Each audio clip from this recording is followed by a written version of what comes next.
नमस्कार, मी सर्वोत्तम केतकर.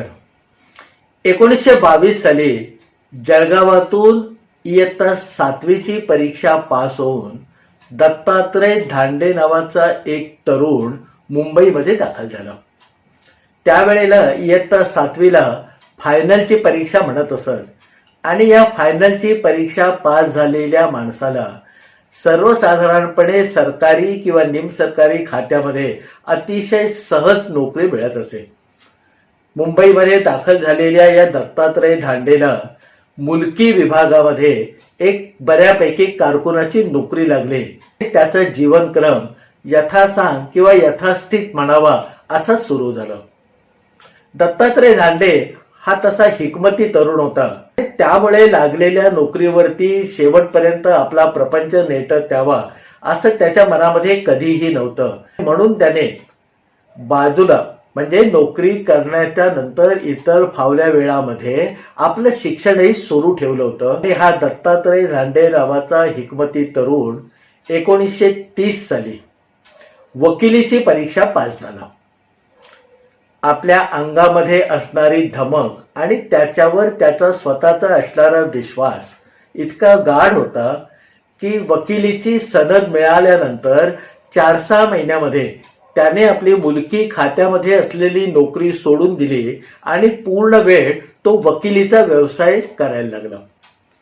1931 पासून 35 पर्यंत या दत्तात्रय धांडेचा वकिलीमध्ये चांगल्यापैकी जम बसला आणि मुळातच असलेली हुशारी आणि थोडंसं तिरकं डोकं चालण्याची त्याची वृत्ती यामुळे बक्कळ पैसा त्याला रेग्युलर किंवा दैन्याच्या महिन्याला त्याला मिळायला लागला. बक्कळ पैसा इतका मिळाला की 1936-37च्या दरम्यान त्याने माहीम सारख्या ठिकाणी आपलं एक बंगली वजा घर बांधलं आणि त्या घराला आपल्या आईचं नाव दिलं लीलावती. मुळातच असलेली हुशारी, थोडंसं तिरकं चालणारं डोकं, ज्याला आपण चांगल्या वाईटाचा विधिनिषेध म्हणतो, तो न बाळगण्याची एक प्रवृत्ती असल्यामुळे वकिलीमध्ये पैशाबरोबर बाकीच्या गोष्टी सुद्धा या दत्तात्रय धांडेकडे स्वतःहून चालत यायला लागल्या. हळूहळू मिळणारी प्रसिद्धी, मिळणारा पैसा याच्याबरोबर त्याने आपली लाईफस्टाईल सुद्धा त्याच प्रमाणामध्ये बदलत नेली होती. कारण मिळणाऱ्या पैशाबरोबर पैसा खर्च केला पाहिजे आणि आपल्याकडे असणारा पैसा लोकांना दिसलाही पाहिजे अशी कुठेतरी एक धारणा या दत्तात्रय धांडेची सुरुवातीपासून होती. मग उंची अत्तर, स्वतःकडे एक 4-चाकी गाडी आणि त्याला त्याच वेळेला इंग्लंडहून येणारे महागडे चिरूट पिण्याचा म्हणजे ज्याला सिगार म्हणतात ते सिगार पिण्याचा नाद लागला. शौक म्हणून तो त्याला वाटतील तेव्हा आणि वाटेल तसे घरी बसून स्वस्थपणे हे सिगार पित असे. बरं, हे इंग्लंडहून येणारे सिगार किरकोळीने घेण्यापेक्षा हा थेट त्या मूळ कंपनीकडूनच आपली ऑर्डर प्लेस करून ते सिगार डायरेक्ट मागवायचा आणि त्यामुळे ते सिगार जे यायचे ते 10-8 अशा खोक्यामध्ये यायचे, ज्याला त्यावेळेला कार्टन म्हणत. दत्तात्रय धांडेनी एकदा सिगारची ऑर्डर दिली की ती कंपनी थेट याच्या पत्त्यावरती 8-10 असे सिगारचे मोठे बॉक्स पाठवून देत असे आणि शांतपणे हा ते सिगार ओढत बसत असे. कोर्टामध्ये याचा दबदबा दिवसेंदिवस वाढायला लागला होता. तो इतका वाढत चालला होता की नाव पुकारणाऱ्या त्या पट्टेदाराने अमुक म्हणजे दत्तात्रय धांडेच्या हसीलाचं नाव जाहीर केल्यावर सुद्धा कधी लगबगीने हा दत्तात्रय धांडे धावत धावत न्यायमूर्तींच्या समोर गेला नाही. तो चहा पित असेल तर चहा पितच राही, काम करत असेल तर काम करतच राही. आजूबाजूचे लोक त्याला सांगत की बाबा तुमचं नाव 2 वेळा पुकारलं, तुम्ही इथे बसून काय करताय. त्यावर या दत्तात्रय धांडेचं हसत हसत दिलेलं उत्तर असे की ते न्यायमूर्ती जे आहेत त्यांना संध्याकाळी 5 वाजेपर्यंत तिथे बसायचंच आहे आणि मी जे काही आर्ग्युमेंट करणार आहे ते ऐकून घेण्यासाठीच त्यांची नेमणूक झालेली आहे. त्यामुळे हातातलं माझं हे काम संपल्यावर माझ्या फुरसतीत मी त्यांच्या पुढे हजर होईल. कधी कधी गमतीमध्ये हा दत्तात्रय धांडे आपल्या वकिली व्यवसायाबद्दल एक गमतीशीर गोष्ट सांगायचा आणि ती गोष्ट आजही आपल्याकडे असणाऱ्या कोणत्याही कोर्टातल्या कोणत्याही खटल्याला लागू पडते. हा दत्तात्रय धांडे सांगायचा की हे बघा, मी आणि माझा अशील आणि आमच्या समोर विरुद्ध पार्टी म्हणजे एक अशील आणि त्याचा वकील हे कोर्टामध्ये एकत्र येऊन भांडत असतो. पण त्याच्यामध्ये एक मेख अशी असते की सत्य काय आहे ते आम्हाला दोघांना पूर्णपणे माहीत असतं. मध्ये बसलेल्या न्यायमूर्तींना ते शोधून काढता येतं की नाही एवढाच प्रश्न असतो. त्याच वेळेला मुंबईमध्ये एक चंदूलाल शहा नावाची आसामी होती. चंदूलाल शहा यांनी कापसाच्या व्यापारातून भरपूर पैसा कमावला होता. नंतर ते स्टील म्हणजे पोलादाच्या व्यवसायामध्ये गेले होते. तिथेही दिन दुगणी रात चौगणी अशी त्यांची प्रगती झाली होती. नंतर या चंदूलाल शहाने आपली काही इन्व्हेस्टमेंट म्हणजे थोडासा पैसा त्यावेळी चित्रपट सृष्टीमध्येही गुंतवला होता. आता चित्रपटसृष्टी, लोखंडाचा व्यापार आणि कापसाचा व्यापार याचबरोबर आता नवीन काहीतरी करून पाहायचं असं म्हटल्यावरती चंदूलाल शहांच्या डोक्यामध्ये त्यावेळेला आलं की आता आपण एक विमा कंपनी काढूया. आपल्याला माहीत असेल की स्वातंत्र्यपूर्व काळामध्ये विमा कंपन्या या खाजगी क्षेत्रामध्ये होत्या आणि मुंबईसारख्या परिसरामध्ये त्याच वेळेला 22-25 विमा कंपन्या आपापलं काम करत होत्या आणि त्याच्यामध्ये ही 26वी कंपनी चंदूलाल शहाची उतरली. या चंदूलाल शहाने साहजिकच विमा कंपनीमध्ये आपली प्रगती होण्यासाठी 2-4 एजंट लोक नेमले की जे घरोघर जाऊन आपल्या कंपनीची महती सांगून लोकांकडनं धंदा आणत असत, पॉलिसी किंवा विमाधारक गोळा करत असत. या चंदूलाल शहांच्या कंपनीतला एक एजंट एक दिवस या दत्तात्रय धांडेंच्या घरी थडकला आणि नेहमीप्रमाणे त्याने आपल्या कंपनीचं गुणगान आणि विम्याची गरज हे सगळं या दत्तात्रय धांडेनं समजावून सांगितलं. या विमा एजंटाचं सगळं बोलणं ऐकून घेतल्यानंतर या धांडे म्हणजे दत्तात्रय धांडेच्या मनामध्ये काही कल्पना चमकून गेल्या. त्याने त्या एजंटाला सांगितलं की बुवा, तू आला आहेस तर आता काही वस्तू ज्या माझ्याकडे आहेत त्यांचा विमा उतरवायचा आहे. सुरुवातीला त्यांनी आपल्या घरातलं फर्निचर दाखवलं, मग बाहेरची उभी असलेली 4 चाकी गाडी दाखवली, तिचा विमा उतरवायचा म्हणून सांगितलं आणि नंतर ते एका छोट्या खोलीमध्ये घेऊन विमा एजंटाला गेले. तिथे त्यांचे सिगारचे कार्टन म्हणजे चिरुटाचे बॉक्स ठेवलेले होते. ते म्हणे, इथे हे 4 कार्टन भरून चिरूट आहे आणि तू तुझी जी काही पाहणी कर आणि यांचाही मला विमा उतरवायचा आहे. त्या एजंटाला थोडंसं विचित्र वाटलं, पण शेवटी ग्राहक हा देव असतो असं कुठेतरी मानून त्याने त्या चिरुटांची आखणी मोजणी त्याच्या पद्धतीप्रमाणे केली आणि बाहेर येऊन ते संरक्षित करण्यासाठी म्हणजे त्याला विमा कवच मिळण्यासाठी जी काही रक्कम लागेल त्याचा एक ताळेबंद हिशोब तयार ठेवला. एका पाठोपाठ एक फॉर्मवर सह्या करून या दत्तात्रय धांडेंनी त्या सगळ्या विमा केलेल्या वस्तूंचा पहिला हप्ता म्हणजे विम्याचा पहिला हप्ता त्या एजंटाच्या स्वाधीन केला आणि त्याला रवाना केलं. एजंट निघून गेल्यानंतर धांडे साहेबांच्या मर्जीप्रमाणे मनाप्रमाणे रोज त्यातले 2-2, 4-4 चिरूट ते ओढून संपवत होते. ज्या दिवशी त्या सगळ्या खोक्यामधला शेवटचा चिरूट संपला म्हणजे धांडे साहेबांनी स्वतःच्या हाताने शिलगवून शांतपणे ओढून त्यांच्याकडे असलेल्या शेवटच्या चिरूटाची राख केली, त्या दिवशी त्यानंतर ते या चंदूलाल शहांच्या विमा कंपनीमध्ये दाखल झाले. एखाद्या वस्तूचा विमा उतरला असेल आणि त्याची हानी झाली असेल तर त्याबद्दल मिळणारी भरपाई देण्याची जी विमा कंपनीतली त्यावेळची पद्धत होती त्याला क्लेम सेटलमेंट डिपार्टमेंट म्हणत. तर अशा क्लेम सेटलमेंट डिपार्टमेंटमध्ये हे दत्तात्रय धांडे हजर झाले. तिथे ऑफिसर म्हणून बसलेल्या माणसापुढे जाऊन त्यांनी अतिशय नम्रपणे आणि शांतपणे आपली कैफियत मांडली.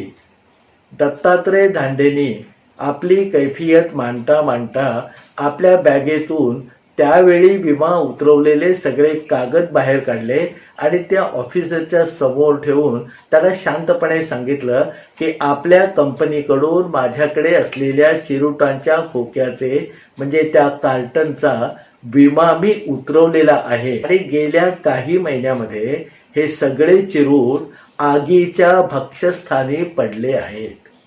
सुरुवातीला समोरचा जो ऑफिसर होता त्याला हे काही कळेना. तेव्हा परत एकदा सविस्तर ही कहाणी कथन केल्यानंतर त्याला वाटलं की हे धांडे साहेब नामवंत वकील काहीतरी आज मस्करी किंवा थट्टेच्या मूडमध्ये आहेत आणि म्हणून त्याने म्हटलं ह्याला की साहेब तुमच्यासारखे असे जर चिरूट संपवून आमच्याकडे लोक यायला लागले तर 2-4 महिन्यामध्ये आम्हाला गाशा गुंडाळावा लागेल. थट्टेचा स्वर किंवा लवलेश या दत्तात्रय धांडेकडे किंवा त्याच्या चेहऱ्यावर अजिबात नव्हतं. त्याने सरळ सांगितलं की मी काय म्हणतो आहे ते सिरियसली तुम्ही ऐकून घ्या आणि त्याच्यावर लवकरात लवकर कार्यवाही करून त्या जळलेल्या चिरूटाची तुम्ही विशद केलेली तेवढी भरपाई मला अदा करा. दत्तात्रय धांडेंचा हा सिरियस मूड पाहून ते कागदपत्र उचलून तो ऑफिसर त्याच्या सिनियरकडे म्हणजे वरिष्ठ अधिकाऱ्याकडे गेला.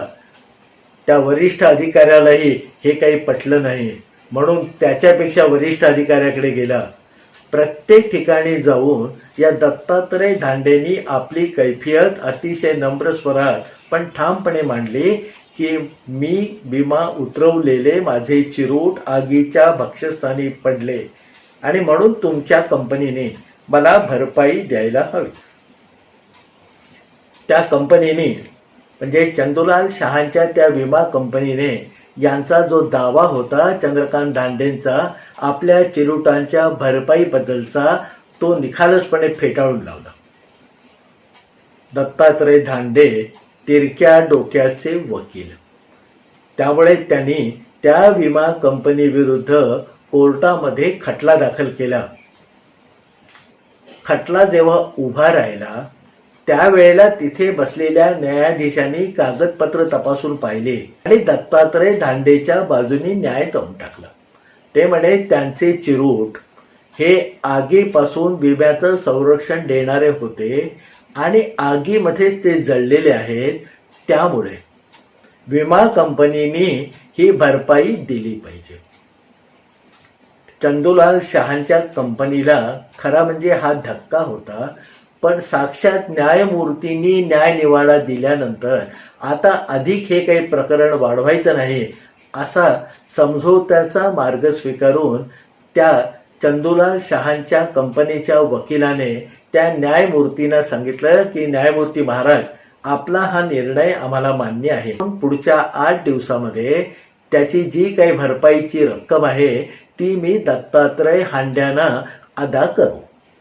वकिलाबरोबर थोडंसं गुप्तगू होऊन 8 दिवसानंतरची एक तारीख मुकरर झाली की त्या दिवशी येऊन भरपाईचा चेक तुम्ही आमच्या ऑफिसमधनं घेऊन जाऊ शकता. दत्तात्रय धांड्यांना त्या दिवशी अक्षरशः आसमान ठेंगणं झालं होतं. दत्तात्रय धांड्यांनी मग आपल्या वर्तुळामध्ये म्हणजे वकिलांच्या वर्तुळामध्ये ही गोष्ट मोठ्या चविष्टपणे प्रत्येकाला सांगायला सुरुवात केली आणि अमुक दिवशी मला चिरूटाची भरपाई मिळणार आहे असं मोठ्या फुशारकीने सगळ्यांना सांगितलं. तो दिवस उजाडला. त्या दिवशी या दत्तात्रय धांड्यांनी आपले 2 खास मित्र बरोबर घेतले. त्यांना सांगितलं की आपल्याला भरपाईची रक्कम मिळणार आहे आणि ती वसूल झाली की आज आपण पार्टी करू असं या 2 मित्रांना सांगून त्यांना बरोबर घेऊन मोठ्या फुशारकी मारत हे दत्तात्रय धांडे त्या विमा कंपनीच्या ऑफिसमध्ये दाखल झाले. दत्तात्रय धांडेनं आपल्या ऑफिसमध्ये बघितल्यावर तो जो कोण क्लेम सेटलमेंट किंवा भरपाई देणारा ऑफिसर होता त्याने विनम्रपणे उठून त्यांना अभिवादन केलं. आपल्याकडून झालेल्या दिरंगाईबद्दल क्षमा याचना केली आणि 2 मिनिटं बसण्याची सूचना केली आणि सांगितलं की तुमचा चेक तयार आहे, फक्त माझ्या ड्रॉवरमधून काढून तुम्हाला तो द्यायचा आहे. मोठ्या वीरश्रीयुक्त आवेशामध्ये दत्तात्रय धांडे त्या ऑफिसरच्या समोरच्या खुर्चीवर बसले. त्याच्या मागच्या 2 खुर्च्यावर त्यांचे 2 मित्र बसले. विमा कंपनीच्या त्या ऑफिसरने आपल्या टेबलच्या ड्रॉवरमधून भरपाईचा चेक काढला आणि अतिशय नम्रपणे तो दत्तात्रय धांड्यांच्या समोर ठेवला. दत्तात्रय धांड्यांनी आपला हात पुढे करून तो चेक आपल्या ताब्यामध्ये घेतला आणि तत्क्षणी त्यांचा खांदा कोणीतरी मागून बळकटपणे धरला. दत्तात्रय धांड्यांनी चमकून मागे बघितलं तर एका राकड बलदंड पोलिसांनी आपल्या पंजानी दत्तात्रय धांड्यांचा खांदा घट्ट पकडून धरलेला होता. त्या राकड पोलिसाच्या शेजारी एक इन्स्पेक्टर उभा होता आणि त्या इन्स्पेक्टरच्या बाजूला विमा कंपनीचा वकील उभा होता. क्षणभर या दत्तात्रय धांड्यांना काही कळेनासं झालं. त्यांच्या चेहऱ्यावरचे ते हरवले भांबावलेपणाचे भाव पाहून त्या इन्स्पेक्टरने त्यांना सांगितलं की धांडे साहेब, आम्ही तुम्हाला या क्षणी अटक करत आहोत. का का का मी काय केलं असा उष्ण अवसान आणून धांड्यांनी प्रश्न विचारायला सुरुवात केली. त्यावेळेला त्या इन्स्पेक्टरचा शेजारी असणारा त्या विमा कंपनीचा वकील पुढे होऊन सांगायला लागला की तुम्ही फार मोठा गुन्हा केलेला आहे. यावर दत्तात्रय धांडे आपलं म्हणणं मांडत होते की मी आज इथे कंपनीने दिलेली भरपाई स्वीकारण्यासाठी आलेला आहे. जी भरपाई देण्याचा आदेश माननीय कोर्टाने दिलेला आहे आणि ती भरपाई स्वीकारत असताना असा कोणता गुन्हा माझ्या हातून घडला आहे. वकिलाने शांतपणे पण निग्रही आवाजात त्यानं सांगितलं की धांडे साहेब, तुम्ही जो गुन्हा केलेला आहे तो म्हणजे विमा उतरवलेल्या सामानाचं तुम्ही जाणीवपूर्वक नुकसान केलेलं आहे. तुम्ही जेव्हा चिरूट ओढत होतात त्यावेळेला याचा विमा उतरवलेला आहे आणि हे चिरूट ओढणं म्हणजे विमा उतरवलेल्या सामानाची नासधूस करणं, त्याला हानी पोचवणं हे तुम्हाला माहीत होतं. विमा उतरवलेल्या वस्तूंची जाणीवपूर्वक वासलात लावण्याच्या कलमाखाली हे इन्स्पेक्टर तुम्हाला अटक करत आहेत. बर्फापेक्षा थंडगार पडण्याची पाळी आता या दत्तात्रय धांड्यांची होती. ते पुरेसे थिजलेले पाहून त्या वकिलांनी, कंपनीच्या वकिलांनी पुढे सांगितलं की ही तुम्हाला जी काही तुटपुंजी भरपाई मिळालेली आहे, पण त्या दरम्यान तुम्ही जो गुन्हा केलेला आहे त्याला प्रचलित कायद्याप्रमाणे 14 महिने कारावासाची शिक्षा आहे.